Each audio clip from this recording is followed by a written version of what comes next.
Hey everyone, how are you? Sorry for the delay. Okay, good to see you. Sorry, it took me a little while to get set up today. Okay, so we were talking last time about some interesting fact, and that interesting fact is something where we proved it, where we used induction. And just to remind what this fact was, we had this sequence of, oh, let me switch. I need to switch to the blackboard 1 second. So we had this sequence. Is that a blackboard? No, that's not the blackboard. Just a second. I need to get the blackboard back. 1 moment. I was giving a talk to Georgia Tech earlier this week, and I pulled the blackboard off. Okay, here we go.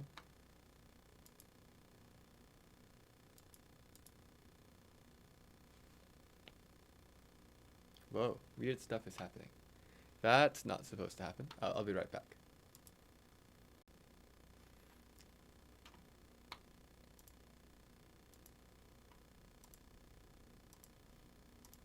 Okay, sorry about that. I'm back. Yeah, I had disabled this thing. I had disabled this thing because on Georgia Tech's way of broadcasting things, they use something called blue jeans, and that thing caused some kind of a loop in my video system. Let me get rid of all this stuff. Okay, let's go. Is everyone able to see me and hear me? We're good? Let's go. Okay, so last time what we were talking about is we had this really interesting sequence on the Fibonacci's. We had somehow f0 is equal to 0, f1 is equal to 1, f2 is equal to 1. Is that right? Yeah. f3 is equal to 2, f4 is equal to 3, f5 is equal to 5, and so on. I personally like this way of ordering them because f0 is 0, f1 is 1, and f5 is 5. And somehow that's like the most you could match, I think. Actually, that's not true at all. You could match 1, 2, and 3 also. But the 0 and the 5 anchor it for me. Now, what we found out is somehow if you multiply together, like f odd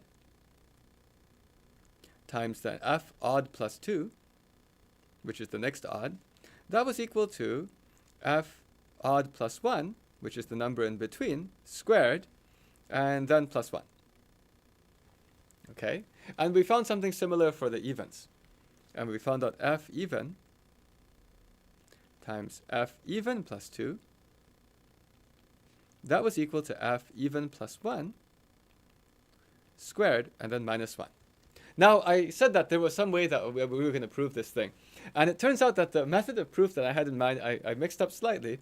I was planning to use the tilings. Actually, we're not going to use tilings to do this. We're going to use the next thing that we're going to talk about. And we did manage to prove this by induction, which actually shocked me. I did not expect it to work at all. But since it worked, good. We now know how to prove this equality by induction. In fact, this has a name. This thing here is called the Cassini identity. Cassini identity,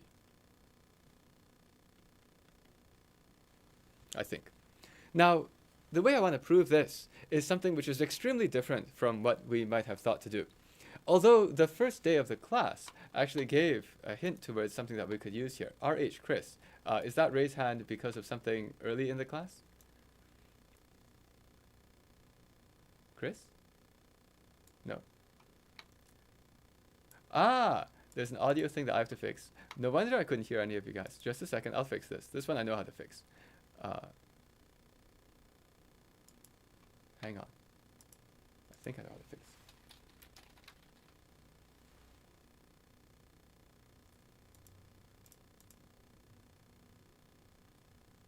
Wait a second. So how come I can't hear you now? Oh no. Okay, I can't hear you, so that's not good at all. Something is, because I completely reconfigured the system to work for them. Playback, that's supposed to be playing back here. Okay, good. Okay, I can't seem to hear you, so will you be willing to try one more time to say it? And if it doesn't work, we might have to work with typing. Oh, I can hear you, perfect, okay. Yay, it's all good. We're back to our whole system. Okay, yes? Why wouldn't I expect it to work by induction? Well, actually, that's a good question. I thought that it would be too messy because it was multiplying things together. And because, okay, here's why I thought it wouldn't work. Because when you have like an fn and you break it into earlier f's, you turn one thing into two. And what I was worried about is I was worried that this distributive property would blow things up. And in fact, we did see that somehow I found out it related to like fn and fn plus 3 multiplied together, as opposed to fn and fn plus 2 multiplied together. And at that point, I thought we were all going to lose, because I was like, we turned a problem into a harder problem. But then somehow we managed to prune it back down to the original one. So that's why I thought it would be messy. But let's now talk a little bit about a totally different way that we might approach this. And the way that we might approach this is like it's related to something that we did really, really early in this class. Because in the first day of the class, or the second day or whatever, we were doing something where we said we were doing recursions. That's what's going on here. And the recursions were telling us about the number of n-digit numbers which are even and have no equal digits next to each other, this kind of stuff. Well, we can do similar things with recursions.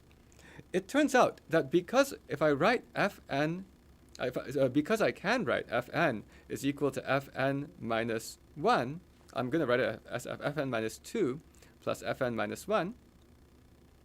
Because that's the recursion I have, so I can do some kind of an interesting matrix product.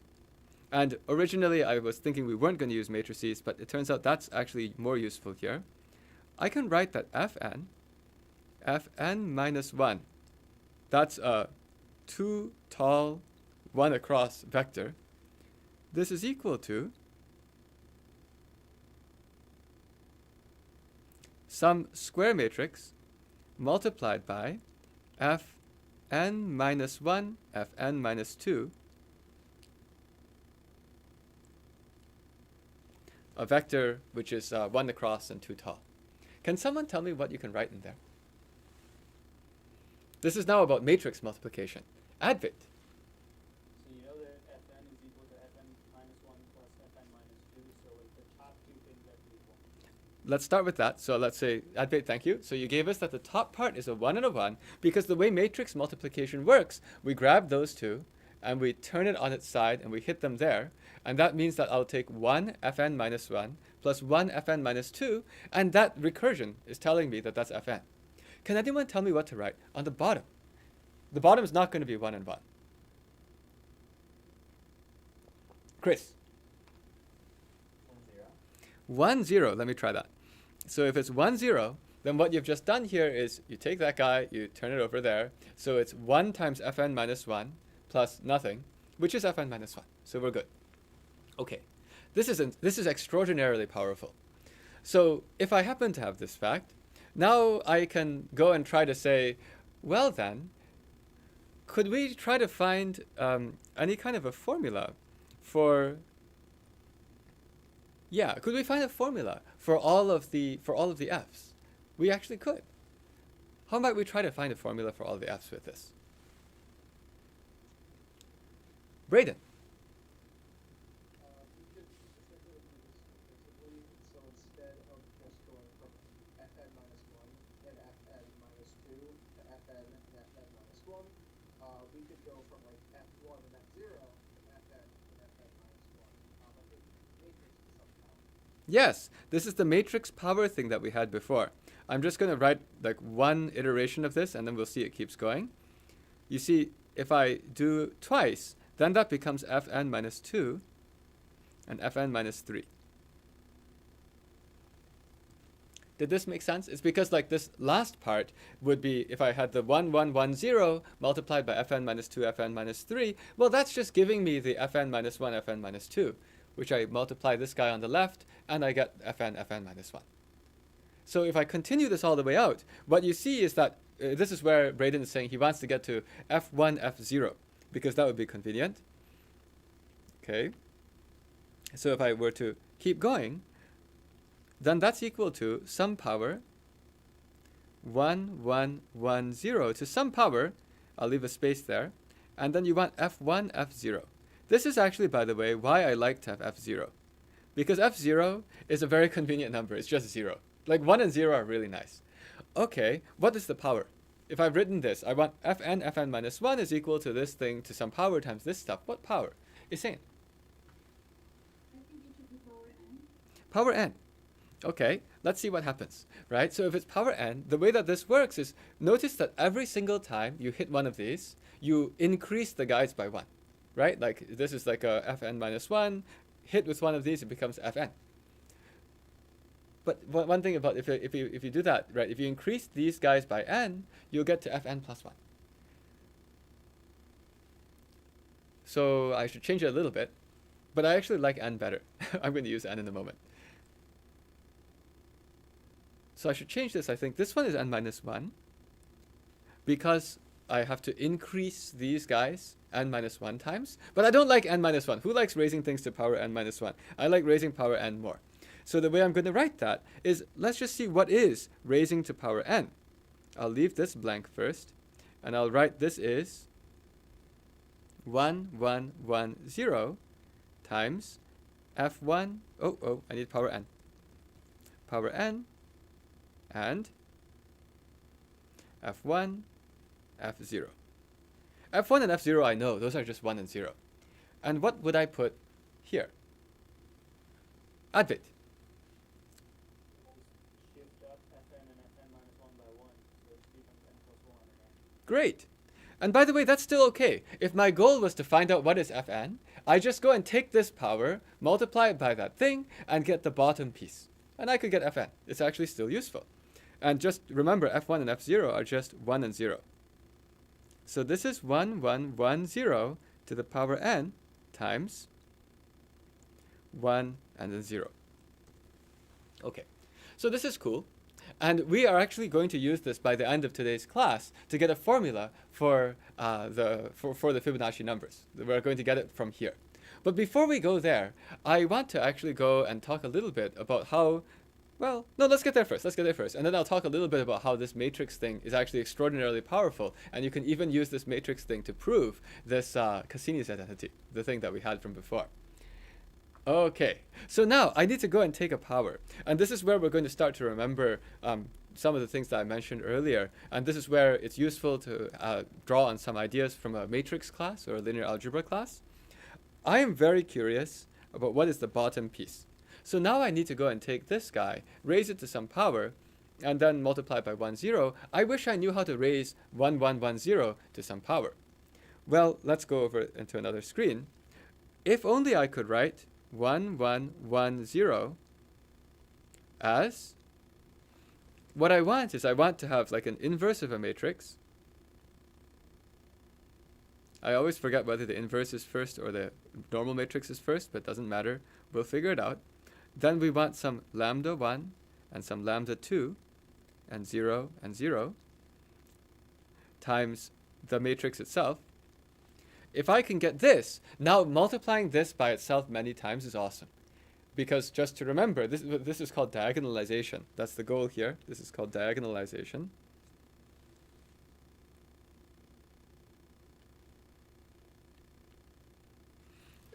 Because it makes it into this diagonal matrix. Why? It's because if I want to take the 1, 1, 1, 0 raised to the power n, well then I'm going to multiply a lot of p and p inverses side by side.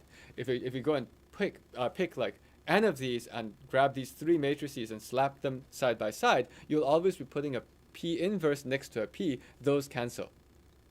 That's the important part. And since those cancel, well, maybe let me write it fast. So it's a p. We've got our diagonal thing, lambda 1, lambda 2, and the zeros, and the p inverse. And then the important thing is there's another p, and then this lambda 1, lambda 2. I'm trying to teach this in a way so that even if you don't remember all of the matrix class, we can sort of understand what's going on. Or if you've never taken it before, hopefully you'll be able to see that this is just matrix multiplication so far. Lambda 1, lambda 2, 0, 0, p inverse. And the reason this is great is because as you go and multiply all of these, there's all this canceling. P inverse times p. P inverse times p, p inverse times p, and all that happens is you end up with this like diagonal matrix to the power.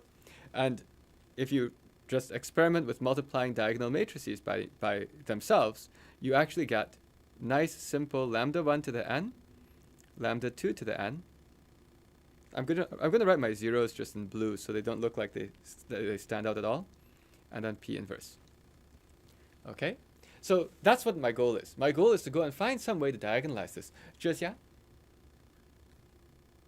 So in the end, is it p inverse and then p, or is it p and then p inverse? Oh no. This is what I mean. I always get confused. Not confused. I always like write one and write the other. The good thing is they're inverses of each other. So the easiest way to fix what I've written is to flip these.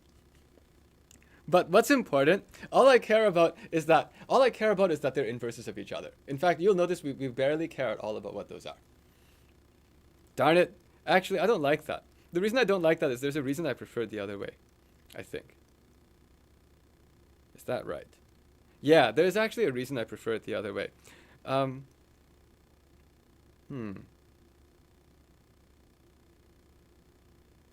to think if that's really what I want. Well, it's okay. We'll just write it this way. They're just going to be inverses, whatever. Okay. Yes. Yeah, somebody said that there's some symmetric thing anyways. So, yeah, so in some sense, we could possibly use some other matrix stuff to do it. But all that's important is that they're inverses of each other. Okay, so then the game becomes, how do you diagonalize this? And that's where this notion of eigenvalues and eigenvectors comes in. And I'm trying to do this in a way that can also be used as a review if you haven't seen this for a while, and also hopefully it makes some sense if this is the first time you see it. So if I have this like 1, 1, 1, 0 thing, here's a neat fact. If I can find, actually there's no if, I can, but let's look for non-zero lambda, actually not non-zero lambda, non-zero vectors. Non-zero vectors, vertical vectors, like something and something. These are stars. Non-zero means not both zero. Let me emphasize that. Not both zero. Look for non-zero these things such that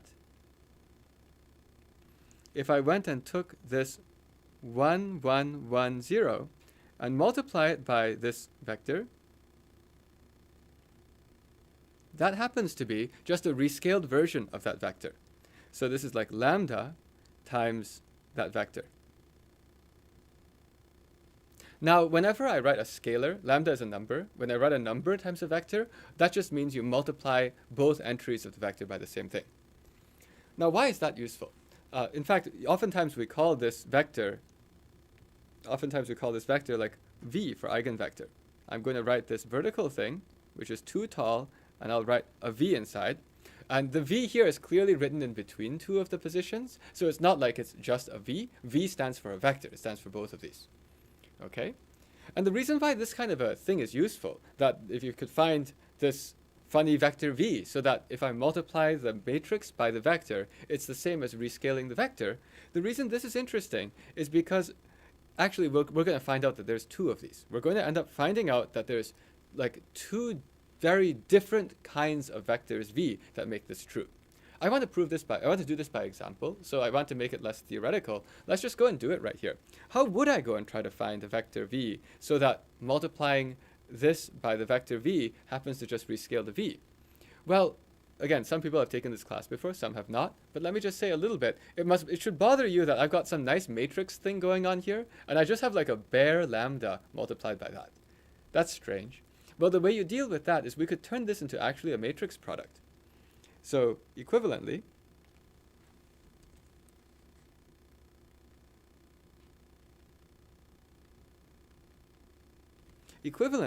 what I want is that this 1, 1, 1, 0 multiplied by the vector v happens to be, now what I'm going to do is I'm going to write down a matrix which is lambda on the diagonal and 0 off the diagonal multiplied by the vector v.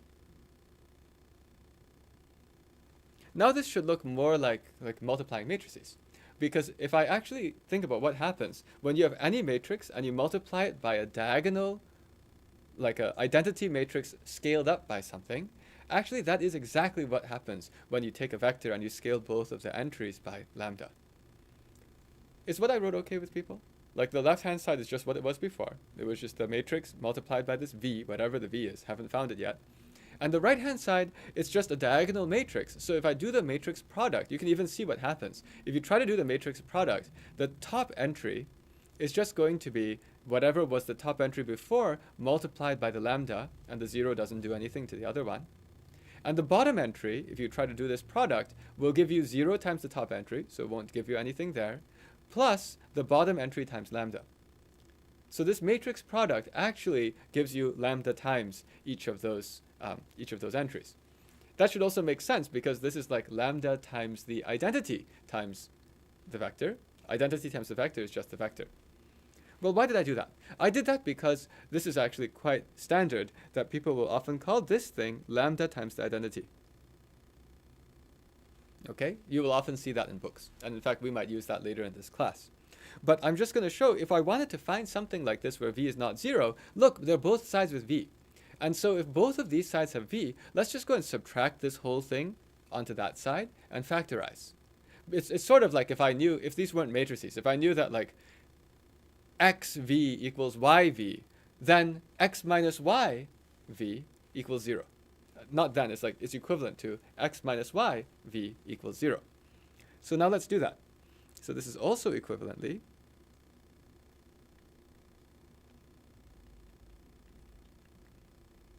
if I subtract, I now get 1 minus lambda, 1, 1, and 1 minus lambda. No, a minus lambda. This, I'm trying to think whether I want it this way or not. I'm going to do it this way, but we'll end up doing it a different way later when we do an application. This is equal to 0, 0. Are people okay with what I've just done here? So all I've done here is I've said I have matrix times the same thing equals matrix times the same thing. That's the same as subtract the matrices first times that v is equal to 0, 0. Okay.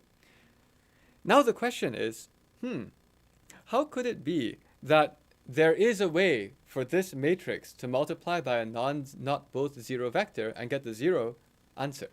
What does that mean? There's something about linear algebra that comes in now.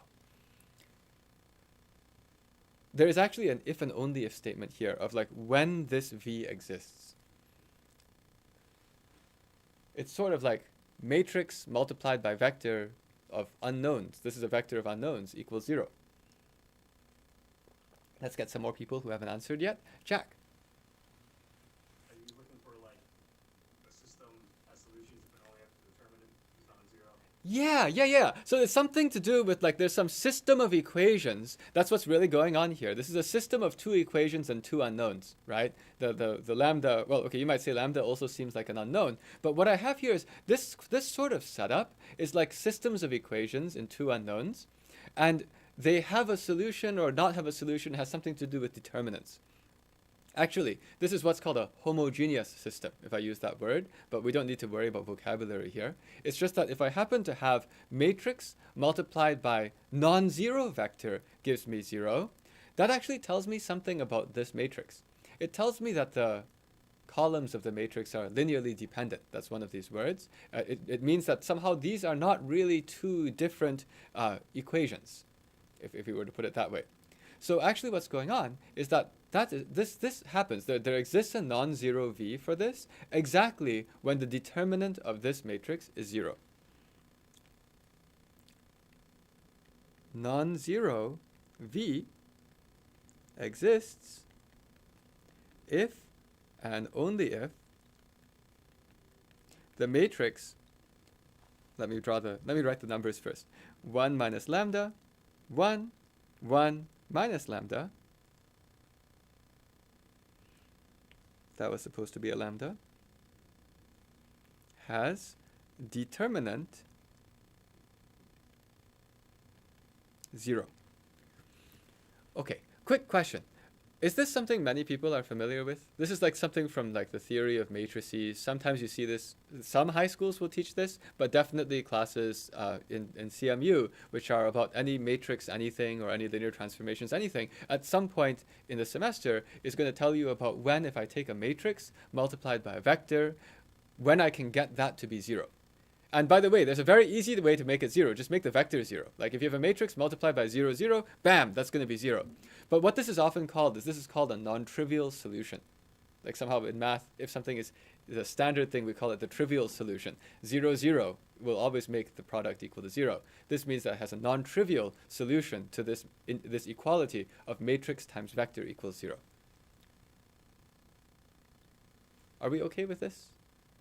Yes? Okay, just doing a quick check on this. And this is a piece that is true from linear algebra. We're not going to need too much more from linear algebra. I just want to let you get to see how this is. And if you're worried about whether, like, on the exam, will you require this sort of stuff? No, I won't. This is just like, I don't feel comfortable, like, just telling you, the formula is this. I want to show you how this thing comes up. Okay, awesome. I'm not sure what that was referring to, but I think that's awesome anyway. Okay, let's keep going. Now let's go on. So what's the determinant? Determinant of a 2 by 2 matrix. Oh, by the way, this is why determinants are cool. This is why linear algebra is cool. Like all this stuff. What are we doing? We're doing Fibonacci's. What does that have to do with matrices? You know? But somehow it's all connected. And so now that's one reason why the 2 by 2 determinant is interesting. Oh, what's the determinant of a 2 by 2 matrix? I need to write down the formula now. What's the determinant of this thing? Anyone want to raise hand and tell me how I get the determinant? I'm going to write an equation soon. Something equals 0. What's the formula for that thing? Isin. So it's gonna be like minus lambda times 1 minus lambda times no, minus 1 times. So it's just gonna be like the diagonal. Can I do that? So this is how I often think of it. This is like the plus 1. And this is like the minus 1. Does anyone else think about it this way? Like a 2 by 2 determinant is like you multiply those guys, and then you subtract multiplying those guys. There's in a proper class in linear algebra, you learn like why all of these things make sense, but here we're just going to use that. And so if I did that, now I will write down what is the determinant. It's like some algebra thing, right? So what is the actual determinant? That is 1 minus lambda. I'm going to copy this onto the next screen in a moment, but I'm just writing it here just so that this screen has it. 1 minus lambda times minus lambda, and then minus 1 equals 0. So now I have some condition for like which lambdas could possibly give me v's that satisfy this. That let me drop into this this equation here. That somehow the matrix times v just so happens to be that lambda times v. Okay, so I'm going to write this equation on the next screen. 1 minus lambda times minus lambda.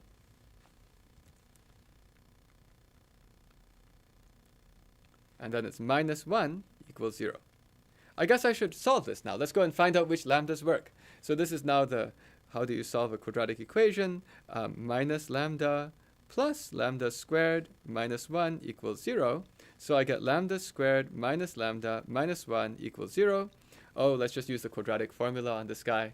So then we get lambda is equal to 1 plus or minus the square root of negative 1 squared minus the 4ac, that's plus 4, all over 2.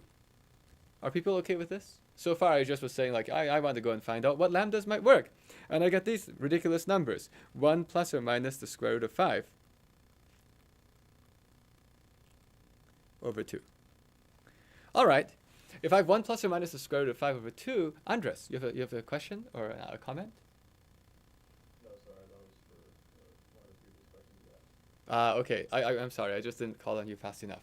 And Andrew has something. What's this?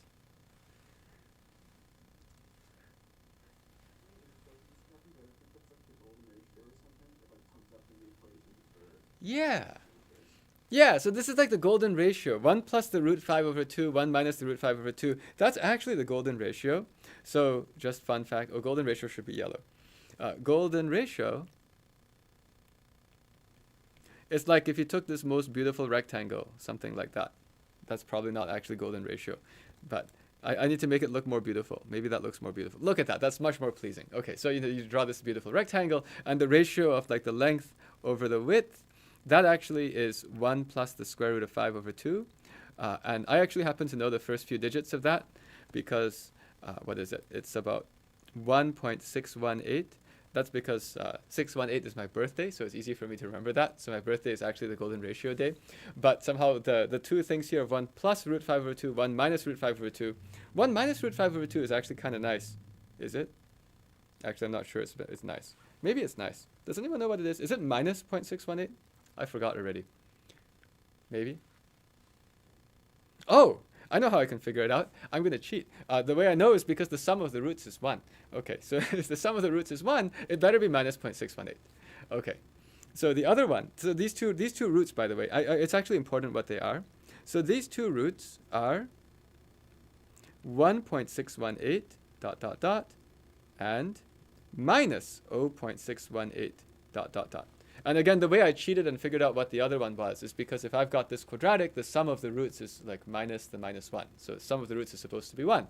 And I just used that to figure out that it better be minus 0.618. Okay, so now I've gotten these two roots. Why do I care? Well, let's go and give these some names. I know that some people would like to give the proper name and call that one phi, because that happens to be the golden ratio. But I'm just going to call these lambda 1 and lambda 2. Okay? Let lambda 1 just be equal to this 1 plus root 5 over 2. And let lambda 2 be equal to 1 minus the root 5 over 2. Okay.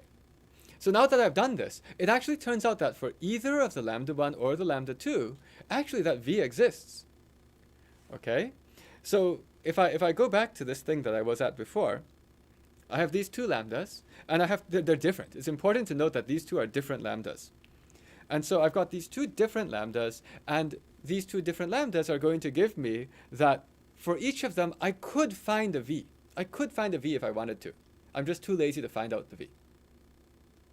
Is that okay? I'm too lazy to go and figure out exactly what those two numbers are over here, that with the value of lambda 1, which is 1.618, I could find two numbers there if I wanted to. And we'll say we could. Let's just call them like say A and B for now. But I know they exist, and we're about to use that. So now what I know, let's go back to where we were. We now know that if I took 1 minus lambda 1, 1, and minus lambda 1, with like lambda 1 is a very specific number, 1 plus root 5 over 2.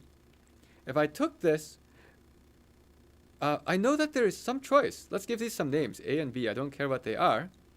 Where this equals 0, 0 has A and B that work, and it's not both 0. So I didn't say both not 0. It could be that A is 0 or B is 0 in some cases, but you know, there's like some way to find an A and B that's going to make all of this work. Okay, that's one thing that's true. No, okay, right.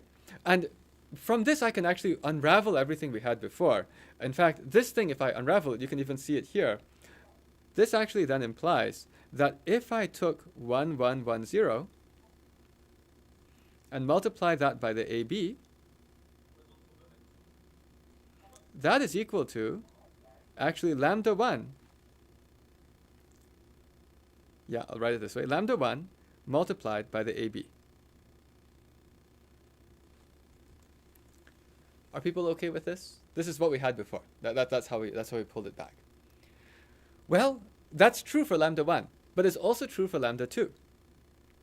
And so we know that also, similarly, there are C and D. Not both 0. So that if I write 1, 1, 1, 0 times this CD, this is equal to lambda 2 times CD. Okay, we're getting very close to diagonalizing this matrix now. I've gotten this A and B, I've gotten this C and D. So now we use something about matrix multiplication, which is if I was to actually multiply this 1, 1, 1, 0 by the whole matrix A, B, A, then B under it, and then C, and then D under it, this is interesting. So this is how matrix multiplication works. 1, 1, 1, 0 times multiplying by a matrix now, where I'm going to write the A, B in green, just to remember how they came, the C, D in pink, so I can remember how they came. This is something nice. How does this work? And this is sort of reviewing matrix multiplication. I have a square matrix multiplied by a vector, and I'm taking the same square matrix multiplied by a different vector. Now I just go and take these two vectors and I stick them next to each other. And when I stick them next to each other, what happens to the matrix product? How does it actually work? How do you multiply this thing? This is where we have to walk through how the matrix product does its job. Advait. So it just takes the two results you had from the tab and sticks them next to each other. Yeah, it sticks them next to each other. So I'm going to do this. I'm going to draw this vertical dot, dot, dot. And if you're sticking them next to each other, I'm first going to just write down lambda 1a, lambda 1b, and then I'll use the pink, lambda 2c, lambda 2d. Is this all right with people? Let's talk about why this is true, by the way. If you think about how you multiply the matrix to go and get the result, the way you go and get the result, how would you get the top left corner of the result? The way you get the top left corner of the result is you take the left column of the second piece and multiply it by something. And the way you get the bottom left corner of the result is you take the left column again and you multiply it by something. Do you see how I'm emphasizing that to make the left column of the result, I only use the left column of the left-hand side? That's actually how you can know this works, because I'm not using any pink numbers to go and calculate the green numbers in the answer. On the other hand, when I'm calculating the pink numbers in the answer, I always do it by grabbing the pink column and doing stuff to it. So that's just why if you multiply a matrix by some column vectors, then if you multiply the matrix by column vectors on the right, where you just slap them together, the answer is just slap the answers together. Okay? But now why I did that on purpose, because that tells you that now you can write something else. And this is now matrix multiplication in another order. My matrix got smaller because I'm running out of space. But let's put this here. I want to put the same A, B, and the CD. A, B, and CD. And now I want to multiply by something else. Can anyone help me fill that in? Now it's a matrix product going from the other way. I need to know, there must be some way to choose some numbers to throw here so that multiplying by this same A, B, C, D gives me this thing in the middle. Can anyone help me with these numbers? And the hint, by the way, is we're trying to do diagonalization. So maybe there should be something diagonal. Venkatesh.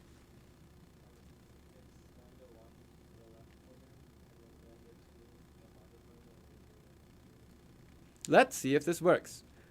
The claim was, by the way, this particular method of finding these eigenvalues and eigenvectors, which is just like these things where I can write lambdas and v's, is powerful because then if I found some, I can just go and write like my original matrix multiplied by those mysterious A, B, C, D, whatever they are.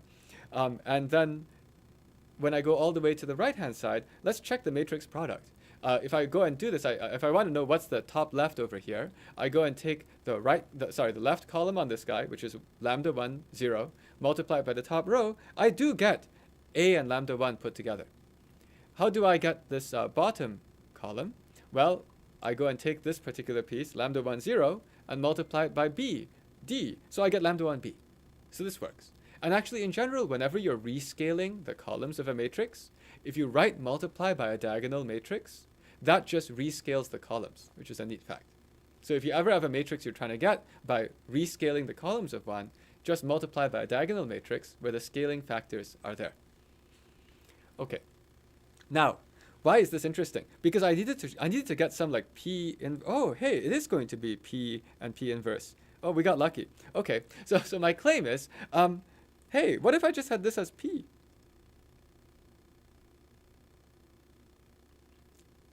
Yeah, what if I called this P?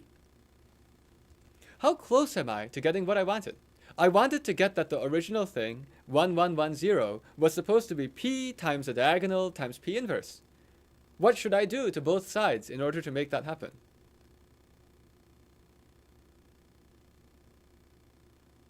Braden. You can multiply on the right side by P inverse. Yes. Just on the left side, it just goes down. Yes, and as long as this matrix is invertible, which we're about to get to, as long as P inverse exists, let's just multiply the right side of both of these by P inverse, right? Because I just got that this part is equal to that part. So if I put all of those together and I right multiply by P inverse,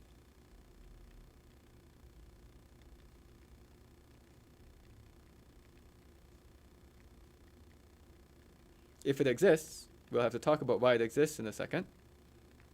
If it exists, then what you end up getting is you end up getting this 1, 1, 1, 0 is equal to, you get the P, which is itself a matrix. Sometimes I write it inside a box, sometimes I don't. I probably should be consistent. Let's write it in a box. Then I have my diagonal matrix, which is lambda 1, lambda 2, and then I have a P inverse. I didn't write the zeros just because, well, let's write the zeros for completeness. But I'll use a different color so they're not as obvious. Okay, so I got this as long as I know that P inverse exists. Now, how could I know that P inverse exists in my very explicit examples? Because, by the way, my lambda 1 and lambda 2, they have names. Lambda 1 and lambda 2 are 1 plus root 5 over 2 and 1 minus root 5 over 2. How do I know that I could find these A, B's, and C's, and D's so that that's actually invertible? Determinant is not 0. If I could find out that the determinant is not 0, that would be good. The only problem is I'm too lazy. I didn't figure out the A, B, and C, and D. I said I could if I wanted to. I'm guaranteed they exist. But there's another way I can know they're not 0. And let me just talk through that. The first is, I know that no column is 0.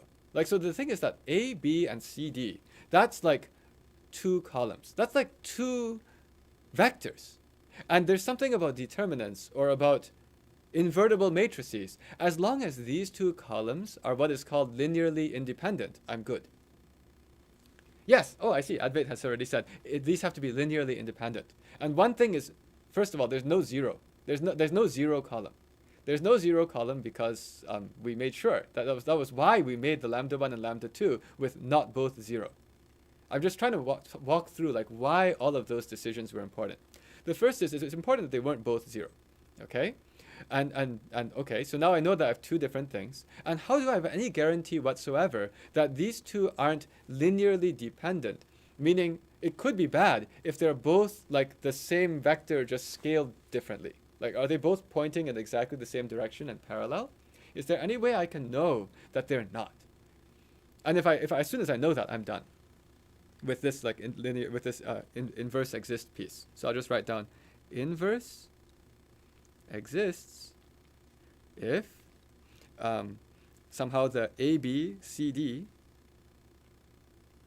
the AB is one column and the CD is another column, if these 2 are not 0 vectors and not just rescalings of each other.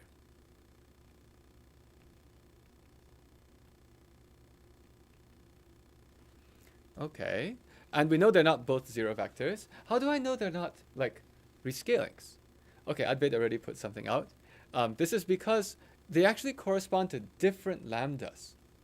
The point is, if you had them as rescalings of each other, and that's how the eigenvalues, and that's why these are important as vectors. You see, if I look at my equation, 1, 1, 1, 0 times this vector is equal to a particular scale factor of that vector.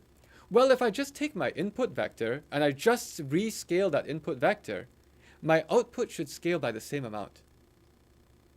So that's actually where it was useful that the lambda 1 and lambda 2 are distinct. Because lambda 1 and lambda 2 are distinct, these can't be the same. It's sort of like saying if I've got my matrix and I multiply it by this particular vector, it rescales it by 1.618. Well, if I multiply it by twice the vector, it will still rescale twice the vector by 1.618. Does that make sense? So that's actually how you know it's not rescalings.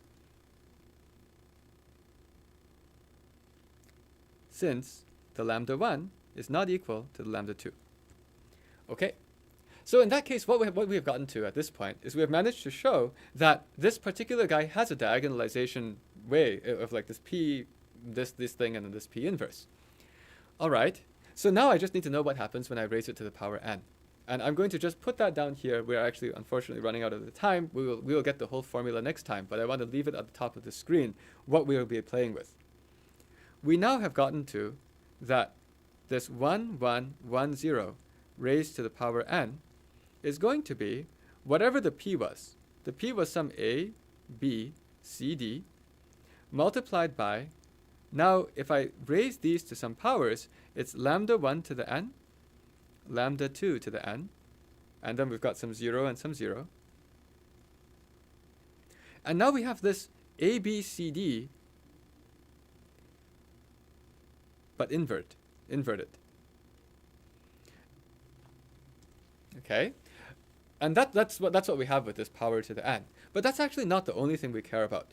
We care about what happens when you multiply this by f1 and f0.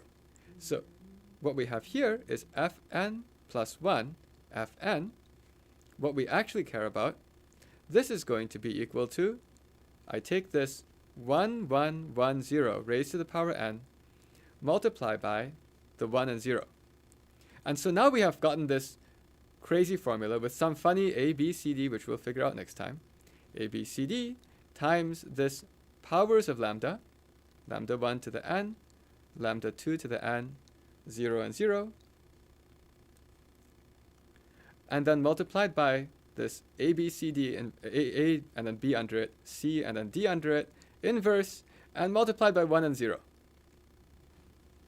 And I guess the place to leave this class is, it looks like we have not made anything any better. We have a big mess. So what we have just found out is, if only we could figure out the A's and the B's and the C's and the D's. We're kind of lazy. But then there's this crazy stuff with the 1 plus root 5 over 2, 1 minus root 5 over 2, taking huge powers. If we could just throw those all in, the exciting part is we will get an explicit formula for Fn. So the thing that to leave this with, why this is actually exciting, is because a lot of people assumed, including me, the first time you learned about Fibonacci's, you assume that the way you find the Fibonacci number is, if you want to know the 1024th Fibonacci number, you got to do a lot of additions. You got to be like, okay, 1, F1, F2, F3, F4, F5, and keep going. But what's going on here is that if you if you just keep on going and going and going, you actually can just write an explicit formula. If we only knew A, B, C, D, we could just like multiply this out and get some formula that only talks about the powers of these lambda 1 and lambda 2. And we'll get to that next time. So we didn't finish this whole thing today, but hopefully by talking about it slowly, I hope that at least it wasn't like you have to know what eigenvalues are or eigenvectors are before you start.